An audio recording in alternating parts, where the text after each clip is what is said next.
Continue हड़ताल चलती रहेगी।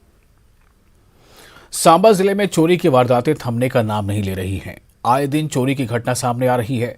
बीती रात चोरों ने सांबा मुख्य चौक में कुरियर सर्विस दुकान के ताले तोड़कर लगभग 70,000 रुपए के करीब कैश ले उड़े। दुकानदार ने बताया कि जब वो दुकान पर पहुंचे तो दुकान का ताला और अंदर लॉकर टूटा पड़ा था। सांबा पुलिस ने मौके पर पहुंचकर मामला दर्ज किया और आगे की कार्रवाई शुरू कर दी है। जब हम बाहर खड़े थे तो हमने देखा कि शटर जो है कि टूटा हुआ था। तो उसके बाद हमने अपने कंपनी वालों को कॉल किया। उसके बाद फिर कंपनी वालों ने बोला कि पुलिस स्टेशन जाओ। पुलिस स्टेशन गए और फिर वो आए यहाँ पे, तो उन्होंने फिर शटर खोला, फिर अंदर आए, फिर अंदर आके देखा कि लॉकर टूटा हुआ है और सारा सामान बिखरा हुआ है। और हमारे लॉकर में कैश थी 76,241 रुपये कैश थी और कैश लेकर चले गए हैं सभी। और पुलिस केस कर दिया है, FIR लगा दिया। हाँ, उन्होंने वो लिया, फुटेज ली है कैमरे की। हाँ, फुटेज ली हुई है। क्या देखा फुटेज में, क्या है? फुटेज में देखा कि उन्होंने 3 बंदे आए हुए हैं शटर तोड़ के।